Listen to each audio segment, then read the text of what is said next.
Hey gang, Chad Allen here, and welcome to Firechild Video Blender Tutorials.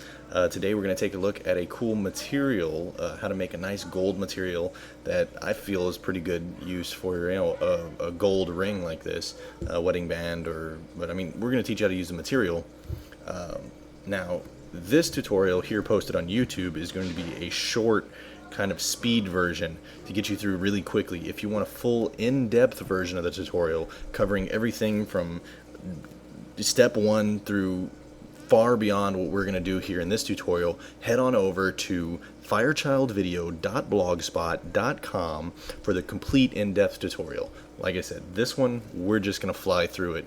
I may do some things that you may not be able to keep up with, keystrokes you may not know, but I'm under a tight time constriction for the YouTube video, so I'm going to do this one kind of fast.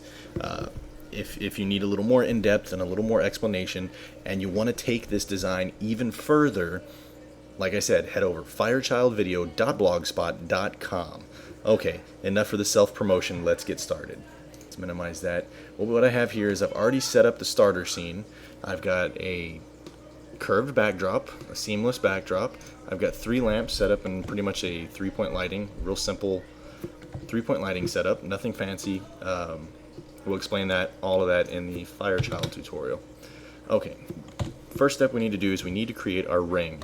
So we're going to create the ring. There's a bunch of different ways to do this that I'll cover in the other tutorial. The way we're going to do it here for the YouTube is with a circle. So we're going to add a mesh. Get rid of the tool set. Tab to go into edit mode. Let me turn on vertex. And then we need to extrude it. So we're going to hit E to extrude and then immediately hit escape. Now what we're going to do is hit S to scale, and we're going to scale it out. You don't want to go too crazy, just enough, and then we'll deselect it, select everything, go to side view, and extruded it out again, and select everything, stay in side view, and we'll just drag it up and set it right on top of our plane. So now I've got this let's go ahead and set the camera up, G, drag it, and just make it a little, Shift F. I'm just gonna position the camera a little bit, just for the hell of it. There we go. Now if we render, that looks like crap, right? So now we need to add a modifier, subdivision surface, give it 3 is pretty good. Now you start to see we're starting to get this shape. We can go ahead and pull up our tool tab and smooth it out. Oh, we've got some problem with normals. Now, the way to fix this when you hit smooth is to go back in, make sure everything's selected, hit Control N, that'll recalculate your normals. We're good. Now, this looks pretty good, except that it's curved on the inside. We don't want that because rings are not curved on the inside, they're flat. So we'll add a loop cut by hitting Control R, drag that one up into place, Control R to add another one, drag that one down, and I'm going to add one. You know what, let me try something.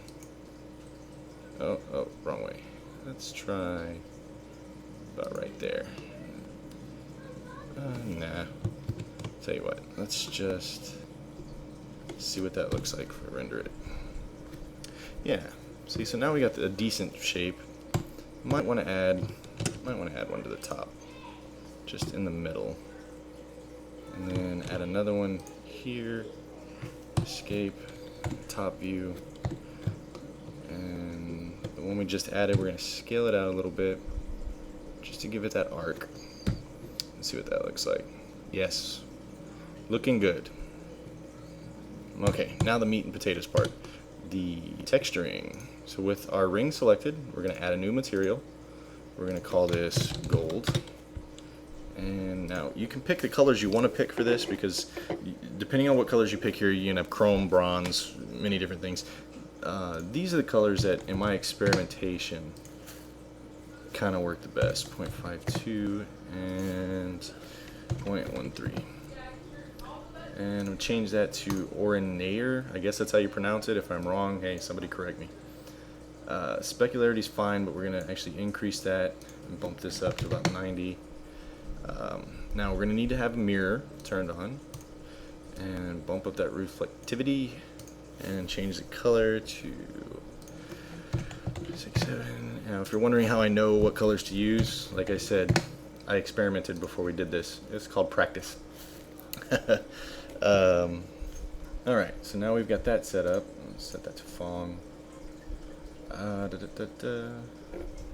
Alright. Next step is we need to give it something. We need to give it something to reflect.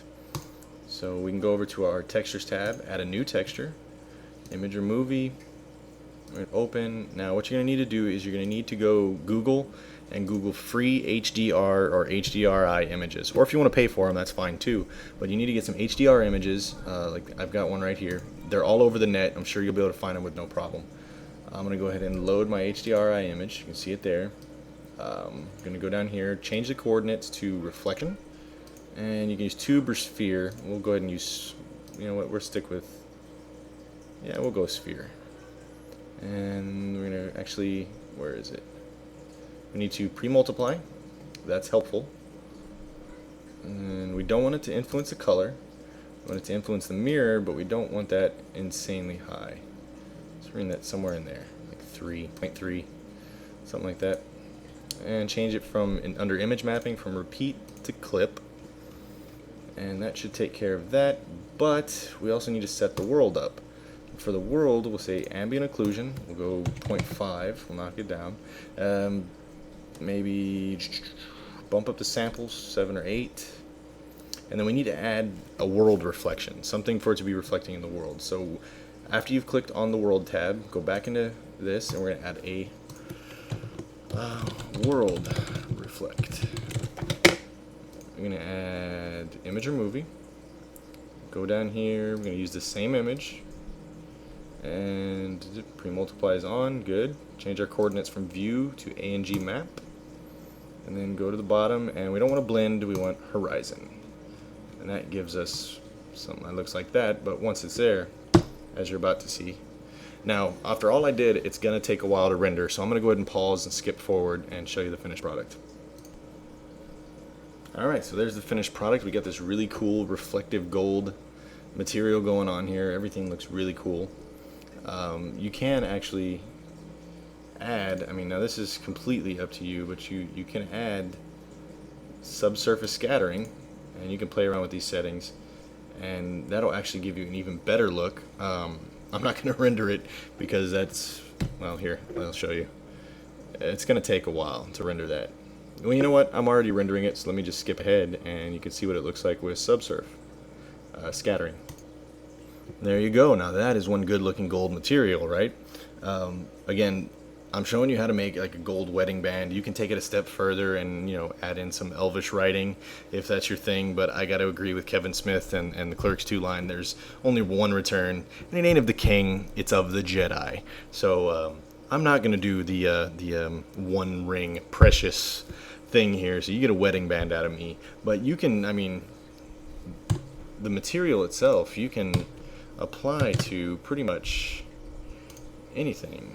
Rotate X, bring that up, go back into this, bring it up, bring it over, down, rotate X, 15, oop, rotate X. You know, I'm not explaining how I'm doing this because I'm just doing this to show you an example. Smooth, and then, oops, let's actually give it the gold material, and pause for a second.